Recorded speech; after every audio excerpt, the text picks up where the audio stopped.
Hey guys, Eric with Blue Line Fishing. Welcome back to the channel. Your time's important to me as always. And what we're going to do in today's time is we're going to check out some of these new baits for 2025. A few of these I've had a chance to fish, some of them I haven't, but we're going to check them out together and see what we think. Stick around. I think you'll enjoy it.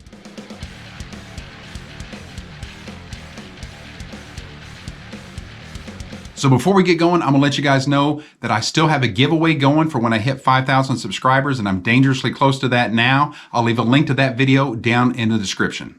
So let's get going with the first bait. The first one is this Berkeley drip minnow right here. I know there's a glare on there, but I'm gonna take this out of the package and we'll get a better look at it. So the first new bait up is this new power bait by Berkeley. This is the 4-inch drip minnow, and it's got that high definition paint scheme to it and doesn't take much movement at all to get this pencil bulbous style tail moving. You can see I'm just barely kind of tapping it with my middle finger there. Tail's bouncing all over the place. It does have a very, very detailed paint scheme on it. This particular one is in Gobi color. I think there's a lot of different applications for this bait. You know, obviously you can nose hook it and fish it on a drop shot. Put a jig head on it, fish it like that. You could use an extra wide worm gap hook and fish it belly rig weighted, or you could fish it weightless. And one interesting way I think to fish this particular bait is going to be on the back of a chatterbait. I like in the early springtime of the year, I like the pencil style tails on a chatterbait, and I think this one is going to be pretty neat to try out on the back of a chatterbait. Haven't had a chance to do that yet, but hopefully this weekend I'm going to get the boat out and be able to try it out this weekend. But with that being said, I think it's a pretty good looking bait and should be a hot new one for 25. So next up is a new chatterbait by Zman. This is the Evo Elite Tungsten chatterbait. Now you're probably thinking, do we really need another chatterbait? And you're probably in one of two camps. Either you love chatterbaits like I do, and I'm a geek about them. I can't help it. I'll buy pretty much any new one that comes down the pipe because I'm a sucker for them. Or it's just like, it's another chatterbait. Either camp you fall in, though, I'm going to show you the difference between the Evo Elite and the Evo Elite Tungsten, because there are a few differences. So here's the Evo Elite Tungsten. Now, obviously, with this being made out of tungsten, it's going to have a little smaller profile than lead does. So if you can see that there, the head is a little bit narrower and it's not as wide on the tungsten version of this bait. But some other differences are, flip the bait over here, and the keeper on these is a little bit different in this model. So right here on the regular Evo Elite, you can see the keeper is more towards the collar or the head of the bait right here. And then on the Evo Elite Tungsten, you can see that the keeper has been moved back just a little bit further right here towards the center of the hook shank, which I really, honestly, I like that a little further back. I think it's going to have a little bit better grip on it. Not that there's really a problem with this one, but I think the keeper in the back is a pretty good idea. So that's just a few differences with this new Evo Elite Tungsten. Smaller profile because it's made out of tungsten. It's going to have a little bit different acoustic signature. And then, like I say, the hook keeper's been moved farther back on the hook shank. So just a few little subtle differences in this bait. Will it make a difference? I don't know, but I'm definitely willing to fish it and find out. Next up is another new soft plastic from Rapala, Crush City. It's going to be the Mooch Minnow. We'll get out of the package, take a better look at these two. So this is the 3.5-inch Mooch Minnow by Rapala, Crush City. I will say I had a chance to fish this bait last weekend as a trailer on a chatterbait, and I'll tell you about that in just a second here. But this particular one, you can see the difference, and you know, it looks a lot like the freeloader. The only difference being this one right here doesn't have the belly slit and such right here in the center like the freeloader does, and it's a little bit different profile. And the tail on it has got this, if you guys can see it, it's got this kind of upturned paddle on it right there, and then it's the pencil style tail. I will also say that this bait is like the Zman Elastic material, super duper stretchy right there, but I don't know if it's as durable, and here's why. I fished this one last week on the back of a chatterbait. I caught 6 fish on it, I think, and on about the 4th one, you can see the tail here. The back part, you can see how on this other one, a little longer there, the back part of the tail and the back part of the paddle got bit off. I know it's super thin and it's probably easy to tear, but it seems like the regular Zman Elastic doesn't quite break that quick or get chewed up that quick.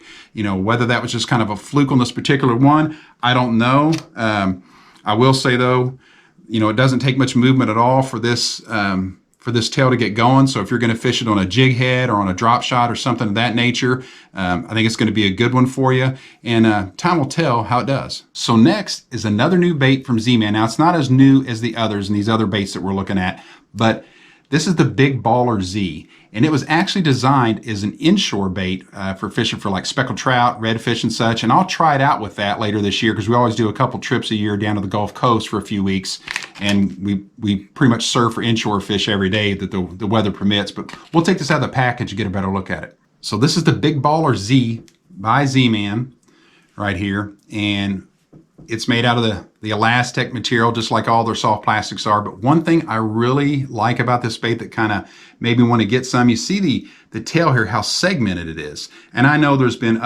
there's been other baits like the ChatterSpike and such that have come out with this design. It's not new, and they're not reinventing the wheel, or they're not inventing the wheel or anything with it. But I do like this deep segmentation to it, and then this bulbous tail on the end, this pencil style tail with that big bulb. Lots of movement in it. I'll say I fished this, and what I bought it for, I fished it this past weekend as well, and as a trailer on a chatterbait. I thought it'd be fantastic for that. Obviously you can rig it up and fish it just like any of the other minnow style baits, drop shot, jig head, weightless, however you want to do it. But with that being said, this bait had a lot of action in the water, obviously behind the chatterbait, but also I kind of played around with it, threw it on a jig head, and it also had a lot of action coming through the water. It does have a hook groove at the top, and then at the bottom right here, it's got a belly slit. If you guys can see that right there. So if you're gonna rig it up weedless, it's gonna be perfect for that.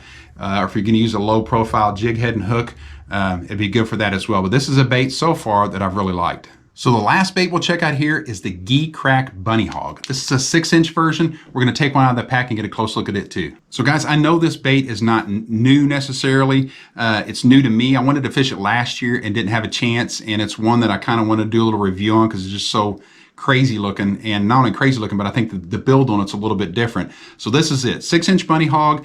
Obviously it's got all these appendages coming out all over the place. And what I like about them, they face opposite of the way they're going to come through the water column. So I think it's going to create a lot of movement. It's got these really long kind of antenna on it, same way, a lot of movement. What I think makes this bait unique, hopefully it makes it unique in a fish catcher, is these big claws on here. They're not hollow, they're really dense and really bulbous, if you can see those right there. So I think that's going to be a really cool bait. I definitely plan to fish it two different ways. One is Texas rig, with the bullet weight and using it like that, kind of pitching and flipping with it. Another way I think it'd be great is on a Carolina rig. But if any of you guys have fished this bait or any of the others, let me know down in the comments how you've done on them, what you think of them, and how they're working out. So if you guys have tried some of these baits, like I say, let me know down in the comments how they're working out for you. The only ones I've had a chance to fish so far are the Mooch Minnow by Crush City and the Evo Elite Tungsten. But if you guys have already been using these and have experience on them, let me know how you guys are doing on them. So guys, don't forget, like I said, I have a giveaway going on. I'm almost at 4,900 subscribers, so only about 100 more to go to hit that 5,000 mark. And I've got some good stuff that I'm giving away. And like I say, I'll leave a link to that video down in the description. Thanks so much for watching. I really appreciate it. And remember, until that next video, get out there and fish.